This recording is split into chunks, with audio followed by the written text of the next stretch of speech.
want to thank all of you for coming. My name is Phyllis Harrison Ross, and I am a trustee here at the New York Society for Ethical Culture, and I chair our social service board. Ethical culture is, in fact, a religious institution, and it is one that dates back to 1876 when Dr. Felix Adler first founded it.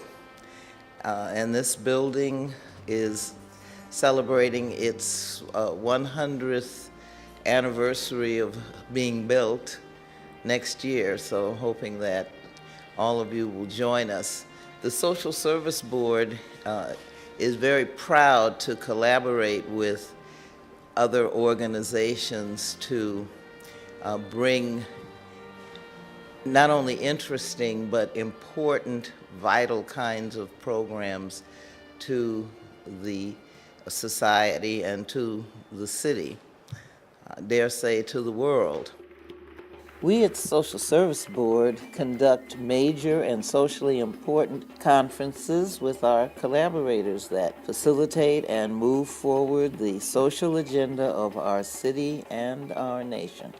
In 2009, our Circles of Healing Conference about strengthening the relationships of clergy and psychiatry working together in ways not yet utilized was a major success. For many clergy, many religious leaders, we do not have the training. We do not have the training in mental health sufficient to help someone that's explored and experienced a major trauma. So there becomes a work right there for psychiatry to work with clergy to get us at least the basic training, given that if people come to clergy first, then we ought to be a triage center.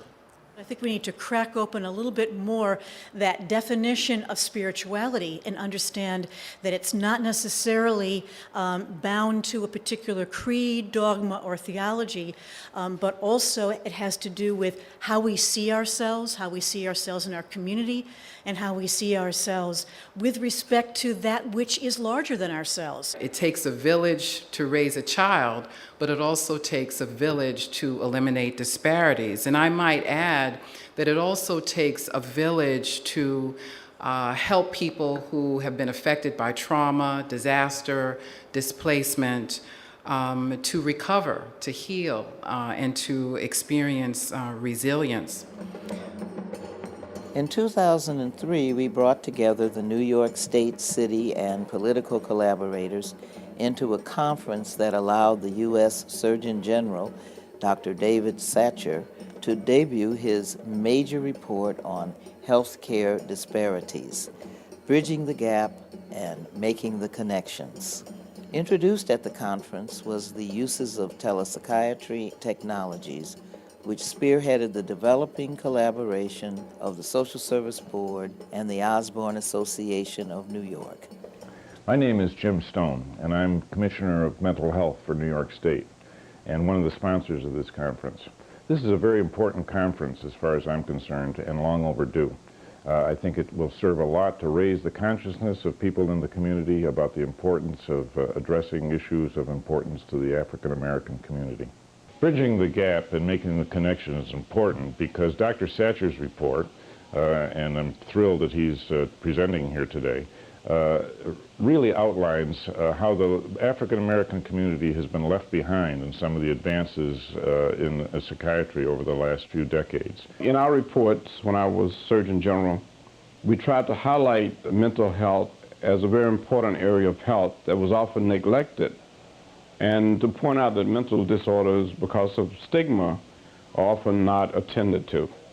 And so it is really imperative that we train more mental health professionals who are African Americans and other minorities, and that we pay attention to the unique cultural challenges involved in mental health for African Americans and other minorities. Bridging the gap, making the connections allows agencies, mental health agencies, practitioners, parents, children, families, consumers to interface with each other, interact, have a sense of the issues that that we're dealing with, and gives voice to everyone's concern.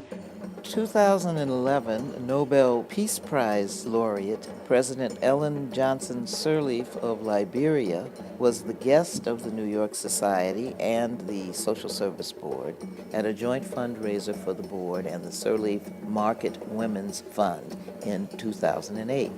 The week prior to President Sirleaf's event, Dr. Thelma Owari hosted a viewing of the film Iron Ladies of Liberia and gave an address where she was able to give an overview of the fund's goals to increase the number of women's markets in Liberia.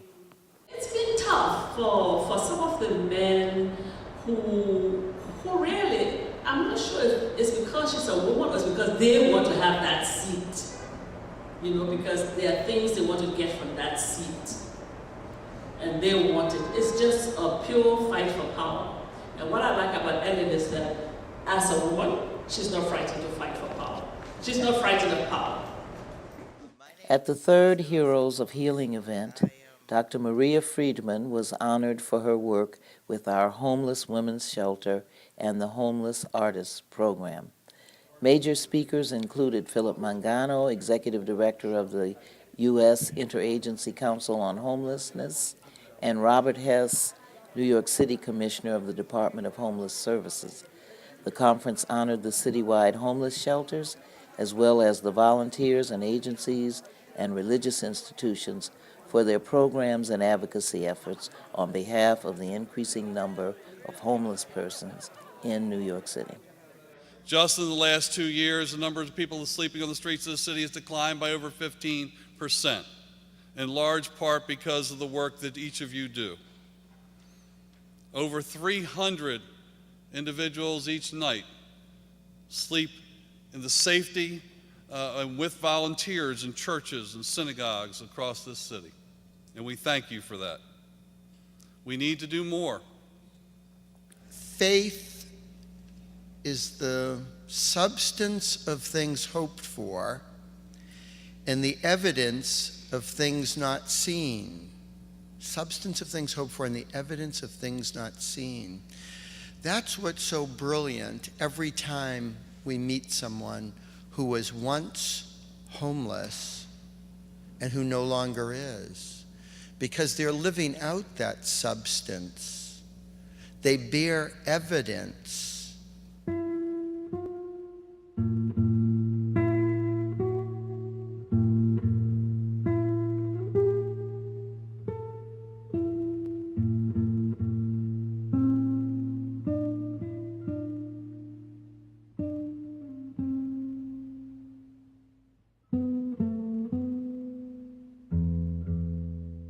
Since its beginning in 1982, the Women's Shelter has been administered by the Social Service Board, who developed an association with the Partnership for the Homeless, the Antonio Olivieri Center, and New York City. Dr. Maria Friedman, our board shelter director, coordinates the selfless volunteers who oversee the sleeping arrangements for the women. Our shelter area consists of a warm dormitory and all the basic necessities of a normal home. For 32 years, we are proud to be a part of this partnership that cares for and nurtures women, and women who are without a home, and giving them the caring support to gather up their lives again while they find employment and a new home. One of the board's major goals has been providing funding for children's soccer teams playing in Queens. Board member Henry Bunch, who is also the president of Team La Liga, has been coordinating these efforts for boys and girls teams playing outdoors in the summer and indoors in the winter. Most come from underprivileged homes. They not only play but learn discipline and leadership skills. The majority of the players are from Latino countries, and they also participate in the annual World Peace Games. The Social Service Board sponsorship is part of our main mission to aid and support the lives of children. Every year, the Social Service Board's Grants and Scholarship Committee, in partnership with the Puerto Rican Family Institute, arranges this child's dream come true. What could be more wonderful for an inner city kid than spending summer weeks in a horse camp in Maine? Our grants have also provided library expansion to the Northside Center for Child Development, as well as scholastic funds to children of incarcerated parents through the Osborne Association of New York. We have also given scholarship grants to children attending the East Harlem School. In 1989, the Social Service Board initiated the Supervised Visitation Project. For 22 years, we have provided visitation services for children and their non-custodial parents. In 2012, we are proud to be evolving the SVP project into a televisiting project. Using modern technology and in partnership with the Osborne Association, we will be providing televised visiting services between children and their incarcerated parent. In many cases, this will alleviate the extreme burden of children traveling hundreds of miles to visit their parent, and also protecting the child from a very traumatic environment. Founded in 1992 by attorneys Barry Schecht and Peter Neufeld, the Innocence Project provides pro bono post-conviction legal assistance to persons whose claims of innocence might be proven through the modern science of DNA testing. It has freed over 225 people through DNA testing, 15 of whom were on death row. We at the Society and the Board have been able to finance many tests in order to exonerate innocent victims. The Social Service Board is a founding member of the All Healers Mental Health Alliance, AMHA, a group of psychiatrists, clergy, and other mental health professionals who organize long-term responses to the mental health needs of disasters such as the World Trade Center, Hurricane Katrina, the Haitian earthquake, and the BP oil spill. To aid those people of the Gulf Coast, we have discovered such poverty that we've agreed to aid those afflicted by what we are calling Poverty in America, the Silent Disaster. Ethical culture leader Kurt Collier, along with other society members, have also aided AMHA in helping poor Black and Vietnamese fishermen of Louisiana after the BP oil spill by collecting donations, buying equipment and supplies, and delivering them personally to the fishermen. We were asked by the American Red Cross to write a chapter for their soon-to-be-published updated disaster manual. We have also underwritten the work of an indigenous videographer, Antoinette Harold, in documenting the plight of poor fishermen in the Gulf region. This video was presented to media, politicians, and other interested parties in 2011 at the National Press Club in Washington, D.C. Now you're sitting here with your Bible. Right. This is your home? Right. No electricity, no lights. This is where I'm staying right now. Senior citizens are the fastest growing demographic part of our population, with people over 100 years the fastest.